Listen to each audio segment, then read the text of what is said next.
Hola, mi nombre es Royaris Cabrera Osorio. Soy miembro de la Sociedad Científica Médico Estudiantil Continental. Actualmente curso el tercer año de estudios de la carrera de Medicina Humana en la Universidad Continental. Y en esta oportunidad vamos a hablar sobre la estructura y función normal del sistema digestivo. En primer lugar tenemos a la región bucal, la cual es muy importante, ya que en ella empieza la digestión. Esta incluye la cavidad bucal, los dientes, las encías, la lengua, el paladar y la región de las tonsilas palatinas. En cuanto a las capas del tubo digestivo, esta consta de 4, desde la faringe hasta el colon, siendo la mucosa la capa más interna. La mucosa consta de otra subcapa, por así decirlo, la cual es la muscularis mucosae. Luego tenemos a la submucosa, a la muscular. La muscular en la mayor parte del tubo digestivo se subdivide en dos capas, que es la circular interna y la longitudinal externa, a excepción del estómago, ya que esta consta de 3 capas, incluyéndose la oblicua. Luego tenemos a la capa adventicia o serosa, la cual es la más externa del tubo digestivo. Luego tenemos la actividad eléctrica del músculo liso. Esta consta de ondas lentas y potenciales en espiga. Las ondas lentas se caracterizan por no generar un potencial de acción propiamente dicho, ya que solamente ocurre la entrada de sodio. Y estas ondas lentas tienen una intensidad de 5 a 15 milivoltios, lo cual les imposibilita poder generar algún potencial de acción. Los potenciales en espiga, o también llamados verdaderos potenciales de acción, generan o sobrepasan el potencial de umbral, el cual es menos 40 milivoltios, estando el potencial de reposo entre 50 a menos 60 milivoltios, refiriéndose en la literatura con un menos 56 milivoltios de promedio. En cuanto al control nervioso, este consta de dos plexos que están en el sistema nervioso entérico, el plexo de Auerbach y el plexo de Meissner. El plexo de Auerbach se ubica entre las capas musculares, entre la muscular longitudinal externa y la muscular circular interna. La principal función de este plexo es el movimiento gastrointestinal. El plexo de Meissner se ubica en la capa submucosa y su principal función es la secreción y flujo local. Aquí podemos ubicar el plexo de Auerbach y el plexo de Meissner en sus respectivas capas, en la capa muscular y en la capa submucosa. El control nervioso está mediado por neurotransmisores, los cuales inhiben y o estimulan. La noradrenalina inhibe y la acetilcolina es la que estimula. Luego tenemos el control hormonal. Aquí podemos ubicar las principales hormonas y su lugar de secreción, conjuntamente con sus acciones. En primer lugar tenemos a la gastrina, la cual se secreta en las células G, que se ubican en el antro, duodeno y yeyuno, y su principal acción es estimular la secreción de ácido gástrico, además del crecimiento mucoso. Luego tenemos a la colecistocinina, también llamada CCK, la cual se secreta en las células C, que se ubican en el duodeno, yeyuno e ileo. Estimula la secreción pancreática, como enzimas pancreáticas, bicarbonato pancreático, además de la contracción vesicular. Y es importante señalar que la CCK inhibe el vaciado gástrico o vaciamiento gástrico. Luego tenemos a la secretina, la cual se secreta en las células S, que también se ubican en el duodeno, yeyuno e ileo. Las células S, la secretina estimula la secreción de pepsina, bicarbonato pancreático y bicarbonato biliar. Y es importante también recalcar que la secretina inhibe la secreción de ácido gástrico. Prácticamente es como decir que la secretina inhibe a la gastrina. Luego tenemos al péptido inhibidor gástrico que cumple la misma función que la secretina en cuanto a inhibición de secreción de ácido gástrico. El péptido inhibidor gástrico se segrega o se secreta en las células K, que se ubican en el duodeno y yeyuno. Además, es importante que el péptido inhibidor gástrico estimula la secreción de insulina por medio del páncreas. Y por último tenemos a la motilina, la cual se secreta en las células M. La principal función de la motilina es estimular la motilidad gástrica e intestinal. Y bueno, todas estas hormonas se liberan en la circulación portal.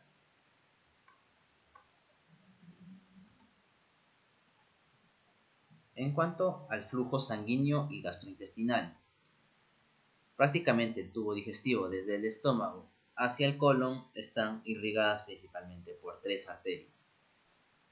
El primero, que es el tronco celíaco, el segundo es la arteria mesentérica superior y por último la arteria mesentérica inferior. El tronco celíaco se subdivide en tres, que es la arteria gástrica izquierda, la hepática común y la arteria esplénica.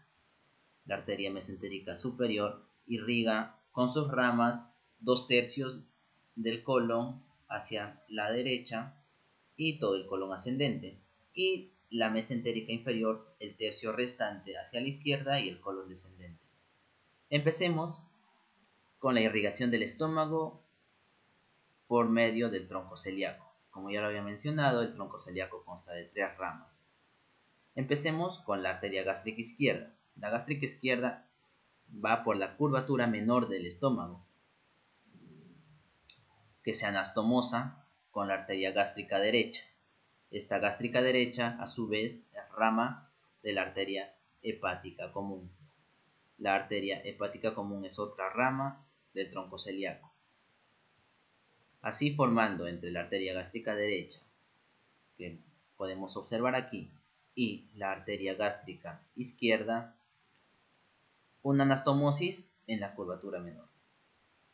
Luego, por último, tenemos a la rama esplénica, la arteria esplénica, la cual nos da una rama que es la arteria gástrica posterior y otra muy importante que es la gastroomental izquierda o gastroepiploica izquierda. Y luego tenemos aquí que va por la curvatura mayor. La otra arteria con la que se anastomosa es la arteria gastroomental derecha. Y estas dos se anastomosan en la curvatura mayor. Entonces podemos decir que las dos arterias gástricas van por la curvatura menor y las dos arterias gastromentales van por la curvatura mayor. Es importante señalar que la hepática común da una rama que es la arteria gastroduodenal y posteriormente esta arteria hepática común se bifurca para formar las ramas derecha e izquierda de la arteria hepática, siendo antes llamada hepática propia, según la literatura.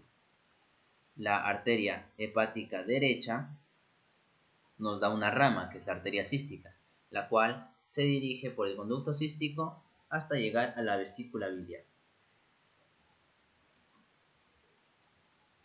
La irrigación del intestino delgado e intestino grueso se da por la mesentérica superior y por la mesentérica inferior. La mesentérica superior nos da dos ramas muy importantes, las cuales es la cólica derecha y la cólica media.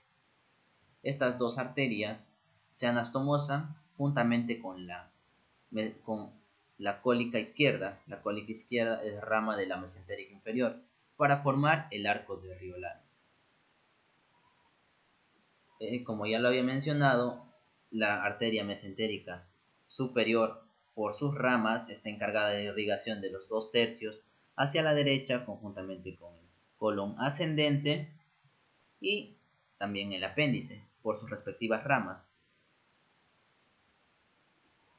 Luego la arteria mesentérica inferior nos da la rama que es la cólica izquierda, la cual irriga al tercio restante, el tercio izquierdo del colon transverso, todo el colon descendente hasta llegar al ano, lo cual ya acá sí ya se es inervado por otras arterias, que son las arterias hemorroidales.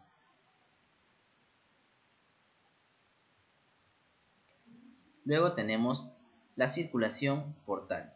Esto es muy importante, ya que es la vena porta es la única vena la cual genera irrigación en el cuerpo, especialmente al hígado.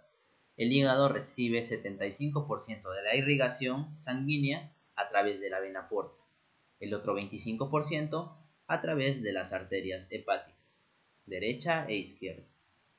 La vena porta se forma por por la vena mesentérica superior y la vena esplénica. En otras literaturas nos menciona que es la vena mesentérica superior y el tronco espleno-mesentérico, que está formado por la mesentérica inferior y la vena esplénica. Luego, estas convergen en sinusoides hepáticos y estos, a su vez, drenan en la vena cava inferior.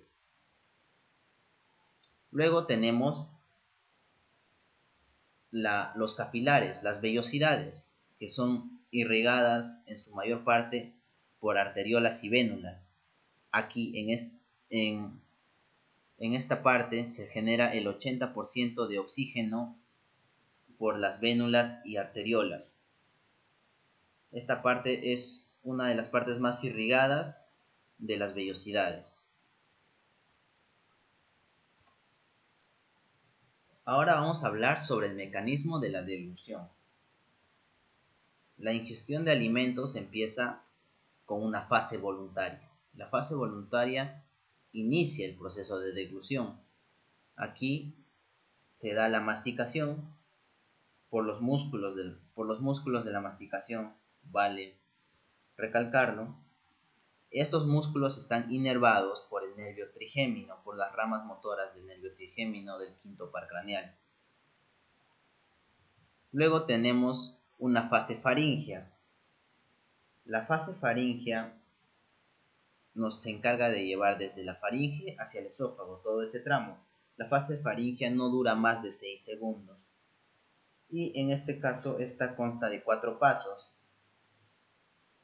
principales, la cual el primero es que el paladar blando se eleva para poder taponar las coanas.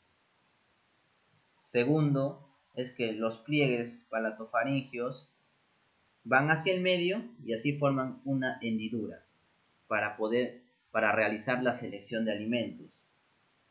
Luego se da una aproximación de las cuerdas vocales y es donde la epiglotis asciende la epiglotis tapa el conducto respiratorio para que así el bolo alimenticio pase solamente por el tubo digestivo. Luego tenemos, ya cuando nosotros pasamos la comida, notamos que nuestra laringe asciende. Y por último ya se contrae la faringe y impulsa el bolo alimenticio hacia el esófago. Luego tenemos la fase esofágica. La fase esofágica dura de 8 a 10 segundos. En esta fase solamente se encarga mediante los movimientos de propulsión del esófago llevar la comida desde la faringe, desde que empieza el esófago hasta el estómago.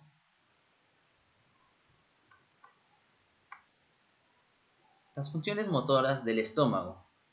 Primero vamos a hablar sobre la anatomía normal del estómago. El estómago cuenta con un fondo, un cuerpo, un antro y un píloro. Aparte es el cardias, que es la unión entre el estómago y el esófago. ¿Por qué el estómago tiene estos pliegues? Es para que éste se pueda distender cuando éste se llene, ya que genera un almacenamiento o puede almacenar comida de 0,8 a 1,5 litros aproximadamente, habiendo casos en los que se registra que puede almacenar hasta 3 litros de comida. Esto acá podemos observar el esfínter pilórico, que es por donde pasa el bolo alimenticio ya transformado en quimo hacia el tubo digestivo, hacia el duodeno, posteriormente yeyuno. Tenemos de la función motora del estómago, que es de mezcla y propulsión. En cuanto a la mezcla, las ondas de constricción se dan cada 15 a 20 segundos y estos se inician por el ritmo eléctrico basal. El vaciamiento gástrico se da aquí a este nivel, que es el esfínter pilórico, por contracciones intensas de 50 a 70 centímetros de agua, y esto se da o se regula mediante las hormonas ya antes señaladas.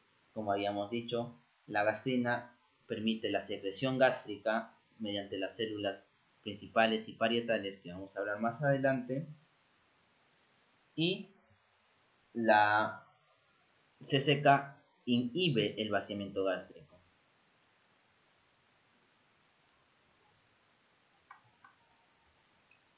Luego tenemos los movimientos del intestino delgado, que también tenemos contracciones de mezcla, también llamados en este caso de segmentación, en donde se fragmenta el quimo de 2 a 3 veces por minuto. Luego tenemos el movimiento propulsivo, el cual se da la peristalsis. En este caso avanza de 0,5 a 2 centímetros por segundo mediante todo el tubo digestivo. A este nivel tenemos la válvula iliocecal, que es la unión ya del ciego del colon con el ilio.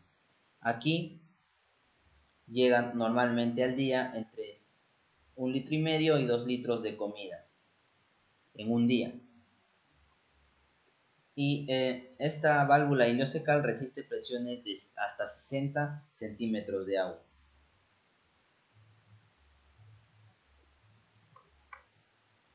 Ahora tenemos los movimientos del intestino grueso o colon. La mezcla se da mediante los austras. Al colon, en el colon al final llega entre 80 a 200 mililitros de heces al día. En cuanto a la propulsión, demora de 8 a 15 horas desde la válvula ileocecal hasta que pase todo el colon. Y por último tenemos la defecación, que esto es controlada voluntariamente por un músculo llamado esfínter anal externo, que está inervado por el nervio pudendo.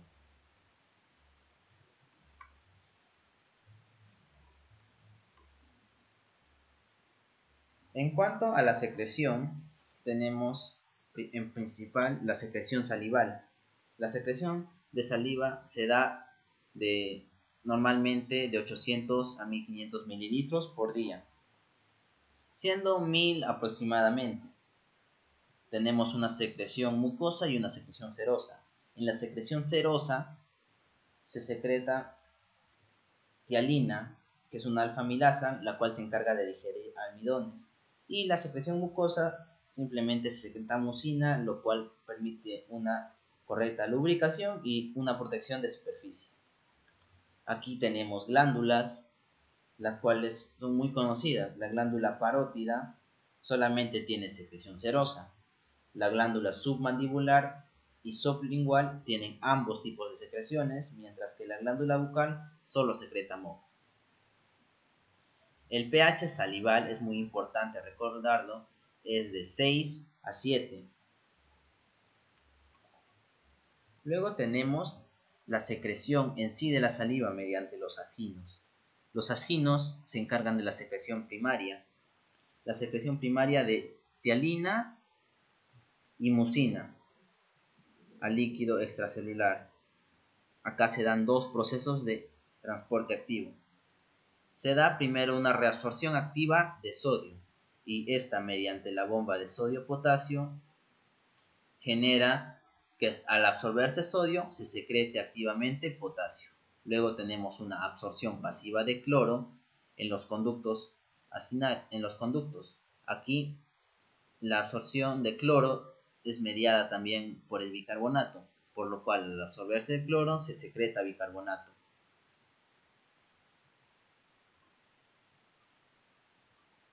es importante recalcar que lo que más abunda en una secreción salival es el bicarbonato.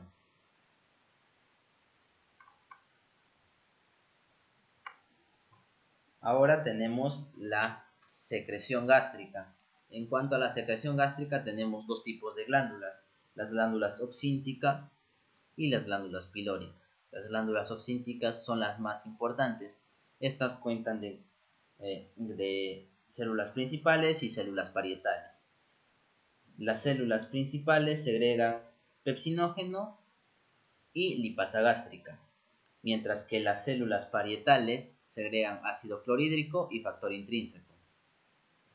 Luego tenemos las glándulas pilóricas.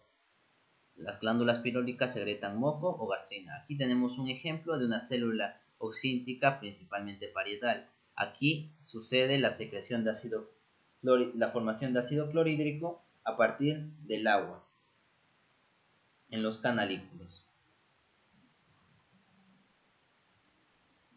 Luego tenemos la secreción pancreática. La secreción pancreática se da por dos. Primero, en los acinos se segregan enzimas digestivas, las cuales son la tripsina, quimiotripsina, carboxilopeptidasa, amilasa pancreática y lipasa pancreática. Las dos primeras, la tripsina y la quimiotripsina, se encargan de digerir o degradar proteínas a péptidos, mientras que la carboxilopeptidasa se encarga de degradar de péptidos a aminoácidos. La amilasa pancreática degrada los hidratos de carbono y la lipasa pancreática, conjuntamente con el colesterol esterasa y la fosfolipasa, degradan las grasas. Y en los conductos se segrega el bicarbonato. Aquí tenemos un esquema de cómo es que se segrega el bicarbonato.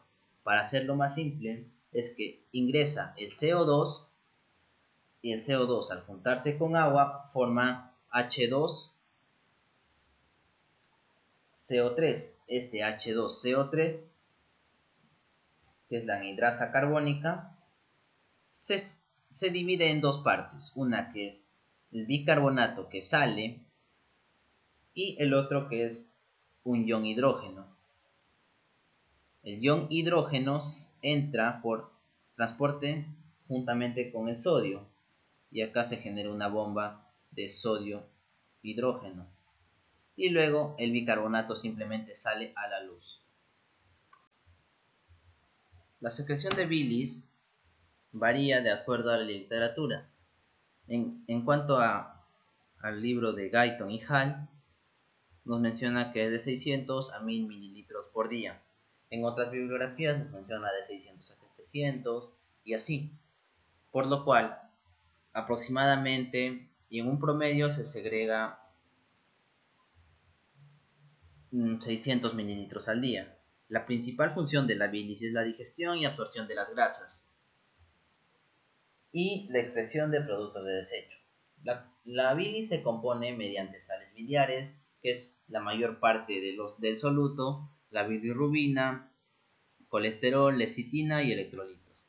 La bilirrubina es un indicador muy importante, ya que esta nos puede indicar algunas enfermedades. El rango normal de bilirrubina es menor a 1.5 miligramos por decilitro, mientras que a partir de 2 miligramos por decilitro ya se puede considerar un exceso de bilirrubina, lo cual es conocido como ictericia.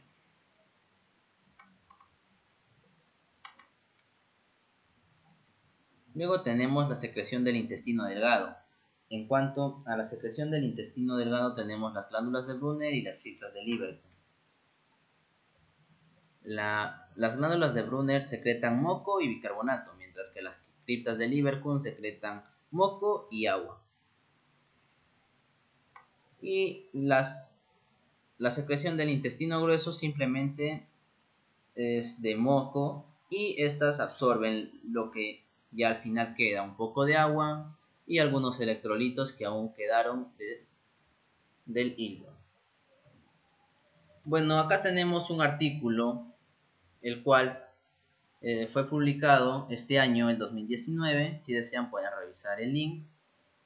es muy interesante, ya que nos menciona pacientes. Sabemos que los pacientes con enfermedad renal crónica cursan con anemia en un mayor porcentaje debido a la fabricación de eritropoyetina.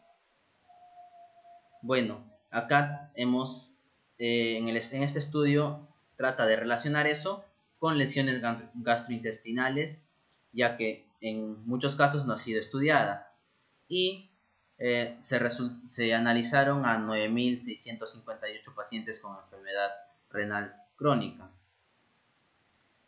Bueno, y en conclusión, se llegó a que los pacientes con enfermedad renal crónica que cursan con anemia, al hacer un estudio endoscópico, se encontró lesiones gastrointestinales, las cuales particularmente son pólipos edematosos y cáncer colorectal, que son los más frecuentes en mayores de 50 años con enfermedad renal crónica.